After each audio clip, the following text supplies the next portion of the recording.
सभी को मेरा नमस्कार। हाजिर हूँ आपके सामने फिर से एक नई कविता लेके गिरिजा कुमार माथुर द्वारा रचित छाया मत छूना।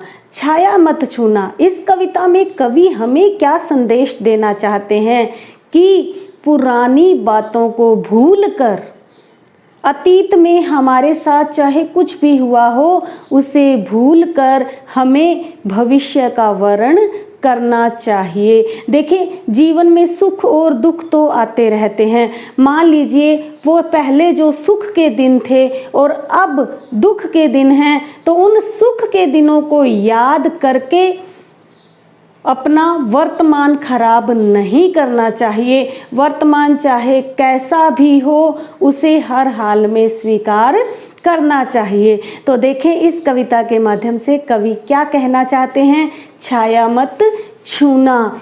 छाया मत छूना, मन होगा दुख दूना। कि हे मन, छाया मत छूना, अर्थात छाया मतलब स्मृतियाँ, स्मृतियों को मत छूना। ठीक है, स्मृतियों को मत याद करना, क्योंकि पुरानी स्मृतियों को याद करने से क्या होता है, दुख जो है वो दुगना हो जाता है। जीवन में है सुरंग सुधियाँ सुहावनी। कि जीवन में बहुत ही रंग बिरंगी, सुरंग अर्थात रंग बिरंगी, सुधियाँ मतलब यादें, यादें हैं जो सुहावनी लगती हैं, मन को अच्छी लगने वाली रंग बिरंगी यादें हैं जीवन में। छवियों की चित्रगंध फैली मन भावनी। छवियों की चित्र गंध, कवि क्या कहना चाहता है कि जब अपने कल्पनाओं में विचरण करते हैं, कल्पनाओं में जब हम जाते हैं, अपनी पुरानी बातों को याद करते हैं, तो हमारी आंखों के आगे एक चित्र बन जाता है उन यादों का। तो वो यादें कैसी हैं, उन यादों के चित्र कैसे हैं, मन को भाने वाले हैं। कैसे हैं, मन को भाने वाले हैं। और उनकी गंध जो है, उन चित्रों की गंध, उनकी सुगंध जो है वो हमारे मन के अंदर फैल जाती है, अर्थात हमारा मन जो है वो खुश हो जाता है। तन सुगंध शेष रही बीत गई यामिनी। कवि कहते हैं कि कवि की जो प्रिया थी, उनकी जो प्रेयसी थी, उनकी तन की जो सुगंध केवल उनके तन की सुगंध बाकी रह गई है। मन के अंदर उसकी यादें ही, स्मृतियां ही बाकी रह गई हैं, उसके तन की सुगंध ही बाकी रह गई है। बीत गई यामिनी, अर्थात सुख भरी रात जो है वो बीत चुकी है। यामिनी अर्थात रात, सुखमय रात जो है वो बीत चुकी है और केवल स्मृतियां शेष रह गई हैं। कुंतल के फूलों की याद बनी चांदनी। कवि कहते हैं कि चांदनी रात में कुंतल अर्थात केश, प्रिया के केशों में लगे हुए फूलों की याद आ जाती है। चांदनी रात में प्रिया के केशों में लगे फूलों की याद आ जाती है। भूली सी एक छुअन बनता हर जीवित क्षण। कि तुम्हारी आंखों के सामने साकार हो उठता है, जीवित हो उठता है। अर्थात वो यादें जो हैं जब हमारी कल्पनाओं में आती हैं, तब वो भूली हुई यादें सारी की सारी साकार हो उठती हैं। कवि कहता है कि छाया मत छूना, मन होगा दुख दूना। कि पुरानी स्मृतियों को याद नहीं करना है, क्योंकि इससे क्या होगा, दुख जो है वो दुगुना होगा। देखें, अच्छी तरह से एक बार फिर से बता देती हूँ कि जीवन में रंग बिरंगी यादें हैं जो मन को अच्छी लगती हैं। छवियों की चित्रगंध, मन को भाने वाली यादें जो हैं, उनके जो चित्र बन जाते हैं आँखों के सामने पुरानी यादों के, उनकी गंध जो है वो मन को भाने वाली है। तन सुगंध शेष रही, अब तो केवल उसके तन की, उनकी जो प्रिया थी वो बहुत आकृष्ट और सुंदर थी, और उसके तन की मादकता जो थी वह भी बहुत ही ज़्यादा मन को भाने वाली थी। लेकिन वो सुखमय रात जो है वो बीत चुकी है। केवल उसके केशों में जो फूल लगे होते थे चांदनी रात में उनकी यादें बनकर सामने आंखों के आ जाती हैं। अब वो भूला हुआ हर एक पल वापस जीवित हो उठता है, साकार हो उठता है। इसीलिए कवि कहते हैं कि पुरानी बातों को याद नहीं करना चाहिए, पुरानी स्मृतियों में रहकर अपने वर्तमान को खराब नहीं करना चाहिए।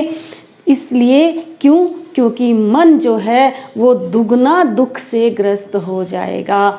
आगे देखें कवि क्या कहना चाहते हैं। आगे देखें कवि क्या कहना चाहते हैं कि यश है या न वैभव है, मान है न सरमाया। कि यश, वैभव, मान, सरमाया।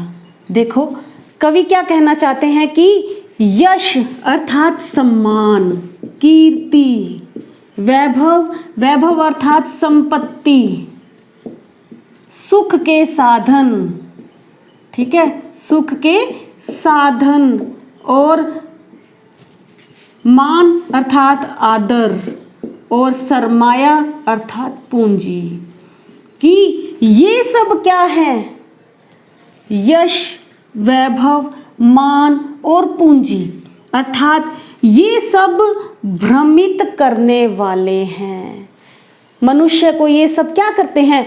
भ्रमित करते हैं। लोग इनके पीछे दौड़े फिरते हैं कि हमारा यश हो, हमारा मान हो, सम्मान हो, हमारे पास पूंजी हो। ये सुख के साधन इंसान को क्या कर देते हैं? भ्रमित कर देते हैं।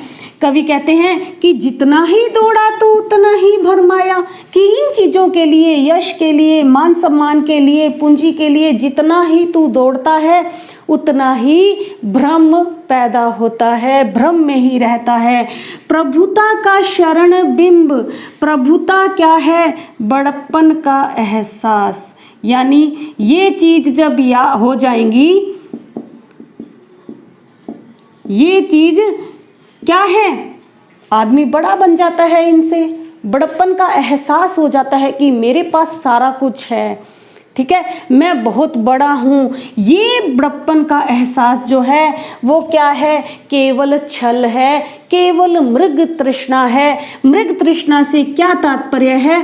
जिस तरह से चमकती हुई धूप को देखकर, रेगिस्तान में चमकती हुई धूप को देखकर हिरण सोचता है कि पानी है और दौड़ता है, आगे जाता है, उसे कहीं पानी नजर नहीं आता, लेकिन फिर दूर देखता है, रेत चमकती है और पानी समझकर फिर आगे दौड़ता है। इसी तरह वह प्यासा ही मर जाता है।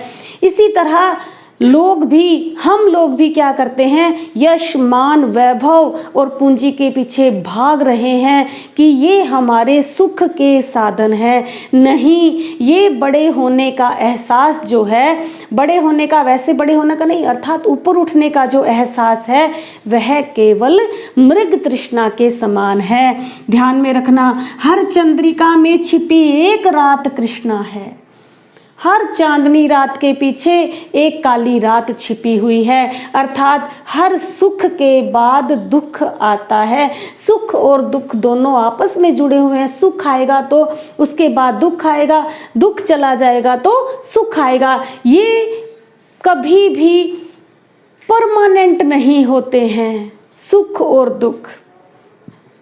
एक ना एक दिन दुख भी जाता है और एक ना एक दिन सुख भी चला जाता है। कोई ना कोई, चाहे छोटी समस्या ही क्यों ना आए, जीवन में आती ही रहती है और संघर्ष का नाम ही क्या है? जीवन है। आगे देखें, जो है यथार्थ कठिन उसका तू कर पूजन। जो अभी वर्तमान है, चाहे वो कितना भी कठिन है, यथार्थ मतलब जो अब है वह चाहे कितना भी कठिन है, उसी का तू पूजन कर, अर्थात उसी का तू वर्ण कर, उसी को ही ध्यान में रख कर चल, पुरानी बातों को याद मत कर, छाया मत छूना, मन होगा दुख दूना। छाया जो है वो किस प्रतीकात्मक रूप में है?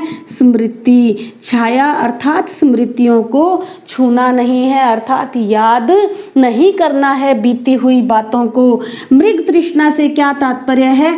मृग तृष्णा अर्थात जिस प्रकार हिरण चमकती रेत को पानी समझकर उसके पीछे दौड़ता है, उसी तरह से प्रभुता को क्या बोला गया है? मृग तृष्णा बोला गया है। प्रभुता अर्थात बड़प्पन का एहसास, इसे क्या कहा गया है?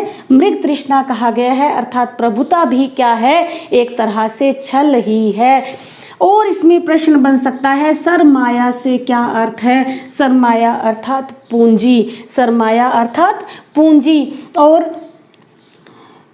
कवि ने ऐसा क्यों कहा है कि यथार्थ कठिन का पूजन करना चाहिए? अर्थात वर्तमान में जीना चाहिए। हमारा चाहे भूतकाल कैसा भी था, हमें उसे याद नहीं करना चाहिए और वर्तमान में जीना चाहिए। मानते हैं कि वर्तमान कष्टकारी है, लेकिन पुरानी बातों को याद करके तो और भी कष्टकारी हो जाएगा। इसलिए वर्तमान को अच्छी तरह से याद रख के उसी में जीना चाहिए। अब देखें आगे देखें कवि क्या कहना चाहते हैं। दुविधा हत साहस है, दिखता है पंथ नहीं। दुविधा अर्थात अनिश्चय की स्थिति। अनिश्चय की स्थिति। हत मतलब नष्ट होना, साहस मतलब हिम्मत। कि दुविधा हत साहस है, मानते हैं कि जीवन में बहुत ज़्यादा दुविधा है और दुविधाएं होने की वजह से क्या हो गया है?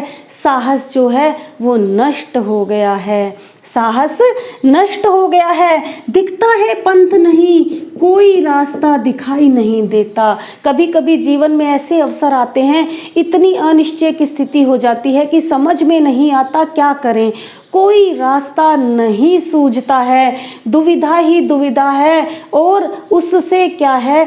साहस सारा नष्ट हो गया है। देह सुखी हो पर मन के दुख का अंत नहीं। देह तो सुखी है, तन तो हमारा ऊपर से बहुत सुखी दिखाई देता है। क्यों? क्योंकि हमें ऊपर से तो मुस्कुराना पड़ता है, लेकिन मन के अंदर असीम दुख भरे हुए हैं। वो कहावत है ना कि किसी दा मन फरोलना नहीं चाहिए। पंजाबी में बोलते हैं कि किसी दा मन फरोल के ना देखो, अर्थात किसी के मन को खोल के मत देखो, मन में दुख भरे हुए हैं। तन ऊपर से तो हम अच्छे दिखाई देते हैं बहुत, और लेकिन मन के अंदर दुखों का भंडार है। दुख है ना चांद खिला शरद रात आने पर। देखें, दुख है कि शरद रात्रि आई और चांद नहीं खिला, अर्थात खुश होने के अवसर आए लेकिन खुश नहीं हो पाए, प्रसन्नता के अवसर आए पर प्रसन्न नहीं हो पाए। आज शरद रात्रि ही है, शरद पूर्णिमा की आप सबको हार्दिक शुभकामनाएं। और यही शब्द आ गया तभी मुझे याद आ गया कि आज शरद पूर्णिमा है। तो देखें, दुख है ना चांद खिला शरद। दुख है कि सुख के दिन थे लेकिन सुख नहीं मिला, अर्थात शरद रात्रि आने पर भी चांद नहीं खिला। क्या हुआ जो खिला फूल रस बसंत जाने पर। वसंत ऋतु जाने के बाद यदि फूल खिलता है तो उसका कोई अर्थ नहीं रह जाता, अर्थात जो चीज़ जब चाहिए तब नहीं मिली तब उसका कोई अर्थ नहीं रह जाता है। अर्थात जब सुख मिलना चाहिए था तब नहीं मिला, बाद में उसका कोई अर्थ नहीं रहता। जो ना मिला, जो नहीं मिला, भूल उसे भूल जाओ। कर तू भविष्य वर्ण, अर्थात भविष्य को वर्ण करो, भविष्य की तरफ देखो, भूतकाल में मत देखो।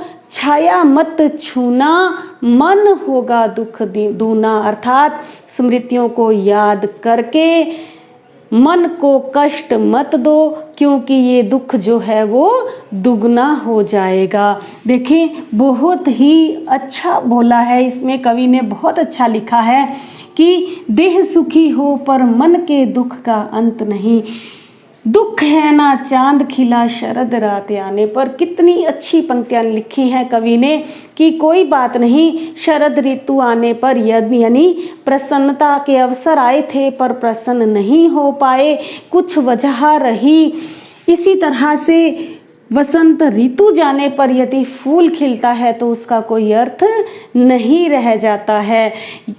कवि कहना चाहते हैं कि पुरानी स्मृतियों को मत देखो, उन्हें याद मत करो, जो वर्तमान चाहे वो कितना भी कठिन है उसी में ही जीना सीखना चाहिए। तो इसमें प्रश्न देखें, इस में प्रश्न बन सकता है कि यदि असफलता सफलता है, हर वक्त जीवन में क्या है, सफलताएं असफलताएं हैं, तो मन की स्थिति कैसी हो जाती है? मन की स्थिति कैसी हो जाती है? दुविधा के कारण मन की स्थिति जो है उसमें से साहस खत्म हो जाता है, साहस नष्ट हो जाता है और कोई भी रास्ता दिखाई नहीं देता। और देह सुखी और मन के दुख का अंत नहीं से कवि का क्या तात्पर्य है, ये मैंने अच्छी तरह से बता दिया है। कवि ने ऐसा क्यों कहा है कि शरद ऋतु आने पर चांद नहीं खिला, इसका क्या तात्पर्य है? अर्थात उचित समय आने पर यदि सुख नहीं मिलता है तो दुख होना स्वाभाविक है। और देखिए, कवि ने ऐसा क्यों कहा है कि तू अपने भविष्य का वर्ण कर, अर्थात चाहे कुछ भी नहीं मिला, जिस समय जो चाहिए था वो नहीं मिला, लेकिन उन सबको हमें भूल जाना चाहिए। क्यों? क्योंकि वो वक्त बीत चुका है, वो वक्त लौट कर नहीं आएगा कभी भी। वक्त ऐसी चीज़ है जो कभी भी लौट कर नहीं आता है, इसीलिए भविष्य की ओर हमें देखना चाहिए। कवि ने यही समझाने का प्रयत्न किया है कि स्मृतियों में खोकर अपना जीवन नष्ट नहीं करना चाहिए। वर्तमान आपका चाहे कैसा भी है उसी का ही वर्ण करना चाहिए। तो अगली कविता में फिर मिलेंगे, अगले पाठ के साथ, अगले लेसन के साथ। बने रहिए मेरे साथ, खुश रहो, आबाद रहो, खूब पढ़ो, खूब बढ़ो। Thank you, have a nice day.